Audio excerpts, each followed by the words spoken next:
दोस्तों, target with PS Parihar channel में आपका स्वागत है। आइए शुरू करते हैं और देख लेते हैं कि आज के समाचार पत्रों में विद्यार्थी जीवन से संबंधित कौन-कौन सी सूचनाएं हैं। तो वीडियो को जल्दी से लाइक कर दें, शेयर कर दें और जिन छात्रों ने चैनल को अभी भी सब्सक्राइब न किया हो तो जल्दी से सब्सक्राइब कर लें ताकि आप लोगों को इसी प्रकार की ऑथेंटिक अपडेट से सबसे पहले मिलती रहें। आगे बढ़ने से पहले एक सूचना है उन विद्यार्थियों के लिए जो विद्यार्थी इलाहाबाद हाईकोर्ट की भर्ती ग्रुप सी और ग्रुप डी की तैयारी कर रहे हैं। वे सभी भर्ती चक्षु प्रकाशन की इस बेस्ट बुक को ले सकते हैं जिसे आप लोग यहाँ पर देख सकते हैं। समय कम है, ये जो समय है वो केवल प्रैक्टिस का है और इस पुस्तक में आप लोगों को 25 प्रैक्टिस सेट मिल जाएँगे, 24 से 50 से ज़्यादा बहुविकल्पी प्रश्न हैं और 3 सॉल्व पेपर भी हैं। सारा का सारा सिलेबस इसमें कवर किया गया है, चाहे वो हिंदी हो, रीजनिंग हो, गणित हो या अंग्रेजी हो। चक्षु प्रकाशन की यह बेस्ट बुक आपको सभी कॉपी किताबों की दुकानों में मिल जाएगी और अगर आप लोग ऑनलाइन मंगवाना चाहते हैं तो उसकी लिंक मैंने डिस्क्रिप्शन बॉक्स और कमेंट बॉक्स दोनों जगह उपलब्ध करा दी है। यहाँ पर देख सकते हैं पिछली भर्ती का ये प्रश्न पत्र है। यहाँ पर प्रश्न दिए हुए हैं, नीचे इसका आंसर आपको देखने को मिल जाएगा और उसके बाद में ये विस्तृत व्याख्या भी देखने को मिल जाएगी। बात करेंगे सबसे पहले यूपीपीएससी की। यूपीपीएससी में बदलाव हुआ है परीक्षा को लेकर के। लिखा है पीसीएस प्री में 50% कक्ष निरीक्षक बाहरी होंगे। लिखा है उत्तर प्रदेश लोक सेवा आयोग द्वारा 22 दिसंबर को होने वाली पीसीएस 2024 परीक्षा सभी 75 जनपद के 1331 केंद्रों पर 2 सत्रों में संपन्न होगी। परीक्षा के बेहतर संचालन के लिए कक्ष निरीक्षकों और सहयोगी कक्ष निरीक्षकों की नियुक्ति विशेष रूप से की गई है और केंद्र पर कुल कक्ष निरीक्षकों व सहायक कक्ष निरीक्षकों में से 50% केंद्र बने विद्यालय से और 50% बाहरी विद्यालय से होंगे और सबकी अलग-अलग जो जिम्मेदारियां हैं वो तय कर दी गई हैं। परीक्षा केंद्र पर इस बार सीसीटीवी से निगरानी होगी, बायोमेट्रिक होगा। प्रश्न पत्रों की सुरक्षा के लिए डिजिटल डबल लॉक जैसे विशेष प्रबंध किए गए हैं। वहीं पर देवरिया के एक सेंटर को भी बदल दिया गया है। लिखा आयोग ने इस परीक्षा के संबंध में एक महत्वपूर्ण सूचना भी जारी की है। देवरिया जनपद के एक परीक्षा केंद्र के नाम में आंशिक संशोधन किया गया है।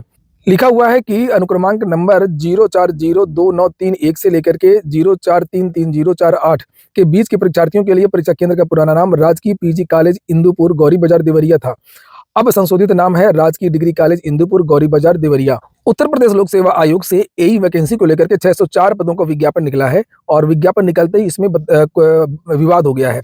लिखा उत्तर प्रदेश लोक सेवा आयोग ने इस बार चूंकि पाठ्यक्रम भी बदल दिया है, विद्यार्थियों की यह मांग है कि इसमें कुछ और जो रिक्त पद हैं उनको जोड़ा जाए। सबसे बड़ी मांग विद्यार्थियों की यही है।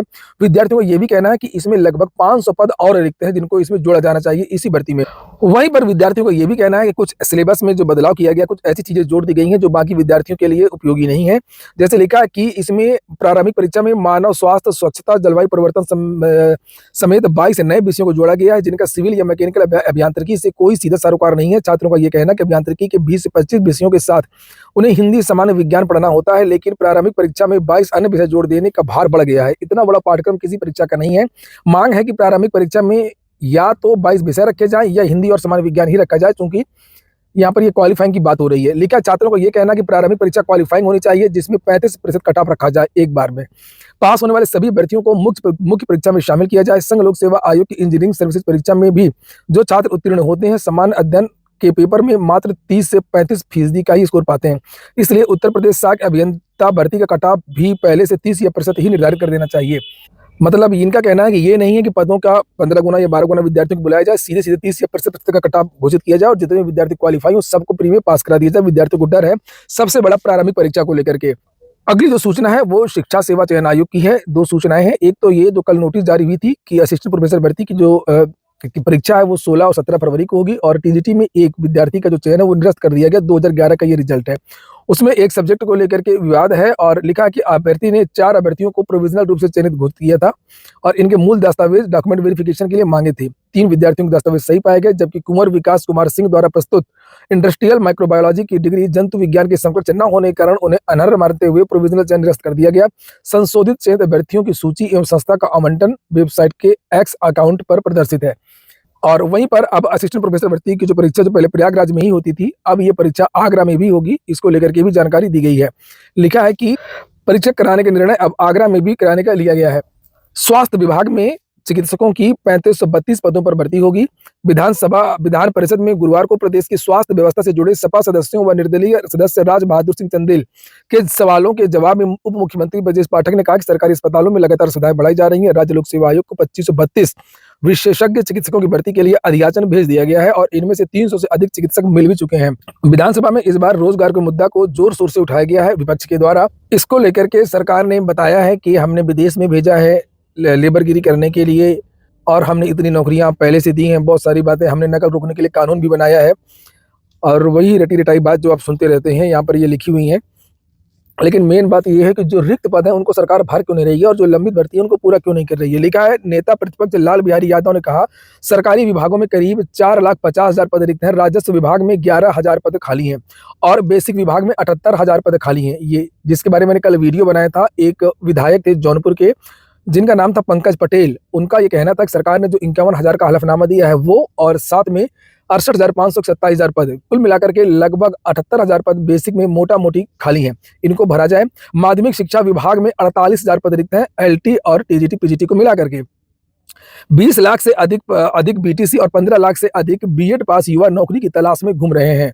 वहीं पर विपक्ष के दूसरे नेता डॉक्टर मान सिंह यादव ने आरोप लगाया कि पीसीएस जे में 50 कापियां बदली गई थी, 69,000 शिक्षक भर्ती में आरक्षण का घोटाला किया गया।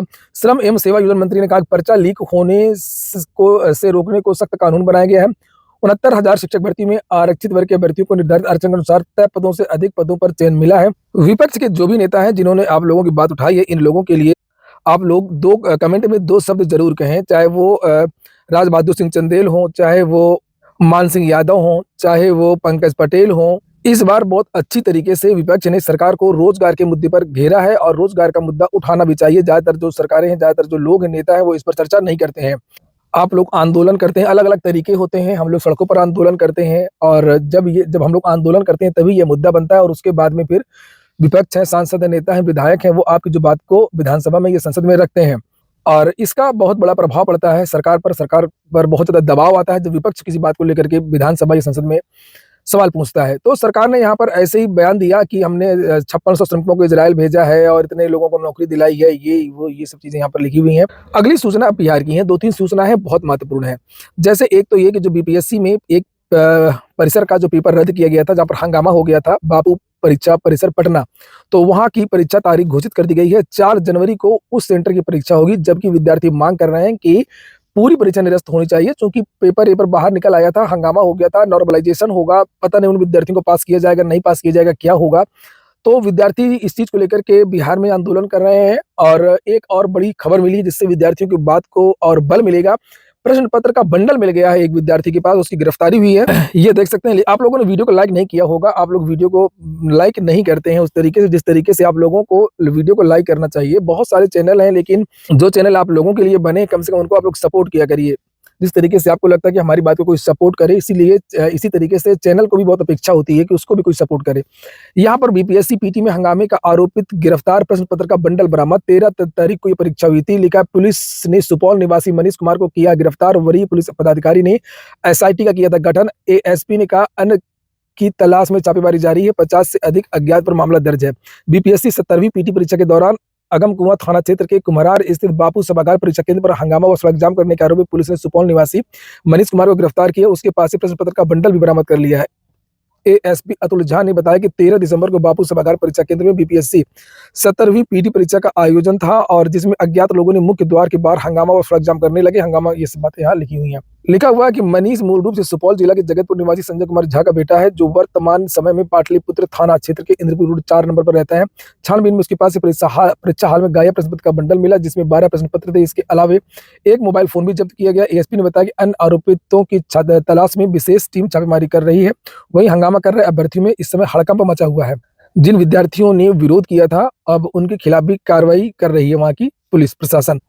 और बीपीएससी पीजीटी के रिजल्ट इसी वजह से इसमें देरी हो रही है, जो जानकारी निकल करके आ रही है। पहले बीपीएससी पीजीटी के जो रिजल्ट है वो जारी होना था 20 तारीख के आसपास, 20 तारीख को मैंने आप लोगों को बताया था, लेकिन अब ये जो रिजल्ट है वो आपका नेक्स्ट वीक आएगा, लगभग 25 तारीख के आसपास आएगा। और उसका रीजन यही है कि जो बिहार में पीसीएस को लेकर के हंगामा हो गया है, तो विद्यार्थियों को थोड़ा सा इंतजार करना होगा। ये हो गया आज का वीडियो। पूरा वीडियो सुनने के लिए बहुत बहुत धन्यवाद।